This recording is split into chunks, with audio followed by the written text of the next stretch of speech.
his kuya, Chris de Chavez, is with Val City. So hindi sila reunited, but they're still both in the Mpbl. As we thank you for joining us. This is Mix Gomez at your service alongside Coach Mike Perez and Mika Besamis. This is daming interesting new additions. Yeah, actually, interesting yung addition ng mga teams. It's a steal and a breakaway layup for Jeff Lorenzo. Well, in terms of number 7 in the league in scoring at 15.5 per game. But we are still young in this matchup, and that's a young man for you. Got to cover them with his brother Chris. Man, those two are difficult to cover ng sabay sa floor.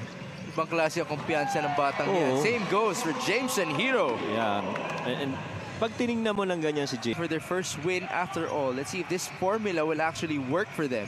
Atabay rolls and misses, but there's the putback by John Gabriel. Ayan naman ang isang addition na dito sa Negros and Imus.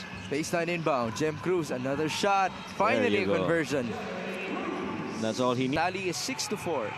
Carlo de Chavez onto Richard Popovich. That guy played very well versus Bicol. Yes. A three-pointer. Let me tell you his stats once more. 23 points, 10 rebounds, 7 assists. And that was the best opportunity for them to have won a game so far. But things seem to be promising. Yes. Drive, wild sequence there. No foul. Forward pass. Hiro all alone for 2.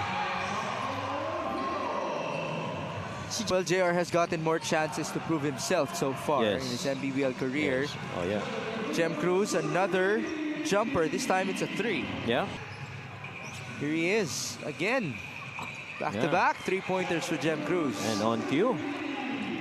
Ang maganda. Formento leaning in. That's a foul. Basket and 1.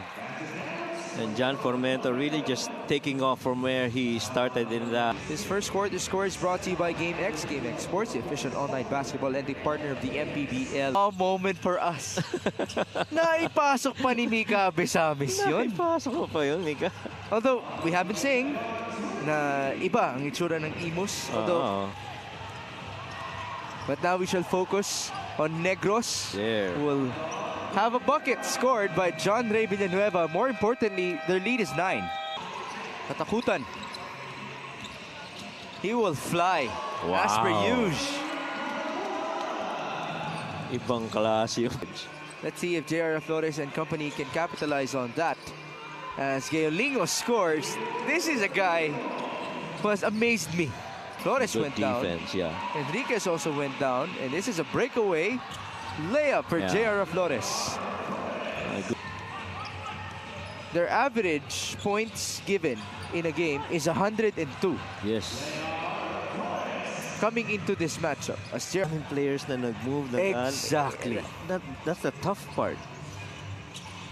And it's not like the NBA kung saan madaling ma-search yung player movement. There's the feed. Nice block by Ganya up ahead. Flores is all alone. It's an easy layup. Actions, even on the defensive side. And he's an all-star. Yes. Last year for Marikina as Orin Katakutan scores inside. Screen by Sam Peralta. Up top, Flores. 7 on the shot clock. Pio Longa. He will fire. That's good. Classic Pio right there. Catch and shoot. Ganya onto Chavez. He feeds again. Another nice pass to Sam Peralta. And we talked about J.R. Chavez changing the game. The lead is 13, 37, 24. Just here. Pio Longa onto Peralta. You know how that started? With J.R. Chavez. Yep. I guess skilled at what he does. Coach Bonnie might have just found his point guard moving forward. As Orin Katakutan was fouled. And that will also count for him. It's really helping out the new guys na medyo mapadali yung transition nila. Even the Gaolingos of the world. Yes. They've done very well. Pio Longa from the corner. And again, babalik ka dun sa pasa niya. Ganya misfires. Ball tapped and recovered by Nem. Forward pass. Hiro. No chase down. Yes. To Nem. They're down by 16. De La Cruz will attack. No foul, but there's the conversion. Well, a good thing he was able to look up. Nakayuko eh. Yung galaw ni Jem eh. Ganya. Back to JR. Chavez. Drive and feed. Pio Longa. Yes, sir. Somehow, it brings a different dynamic in Davao. Which means they've been competitive. Yes. Agree. And mas lalo na yung Binyan is also in there. Paranaque, Calamba, and Calamba. Caloocan, sorry. Caloocan and Manila. As you just saw, a three-pointer from Carlo de Chavez. Their opponents. Yes. They themselves are exhibits of lower-seeded teams who have defeated opponents with better records. As Atabay scores inside. Now back with JRU.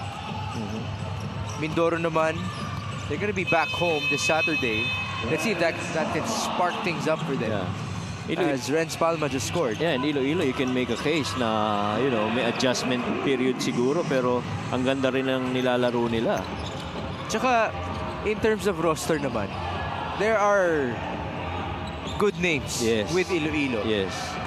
At saka Renz Palma just made a three-pointer. That game with Quezon yesterday. On the career day of CJ Cancino. Yeah. Turnover, Palma for two. Nice response by Negros. Yeah, sa loob-loob. So this third quarter score is brought to you by GameX. GameX Sports, the official online basketball and the partner of the Mpbl. Basta Popovich to katakutan. Orin will drive. Orin 1-2. What a move. What a move. To Renz. Palma bounces. Flores escapes. Basket and one.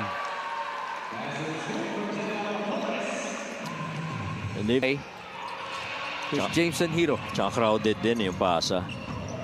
Nice layup by Hero. Yeah. Really, ang natural position is scoring wing talaga. Si Hero? Si Hero, yeah. Points guard yan. Oh, points guard din, no? Mark Atabay just scored. Hero, by the way, is very well known in Valenzuela.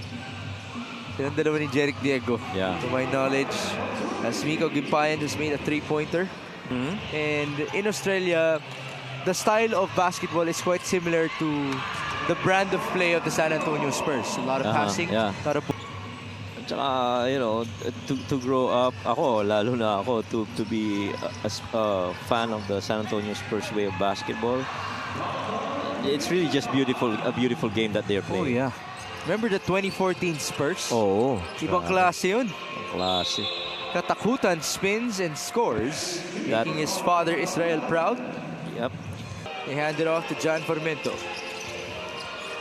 Formento, the feed. Atabay will score. These last 2 minutes are brought to you by GameX. Trying to escape the defense of Renz. He does. Layup. But there are only 5 seconds remaining. That should do it.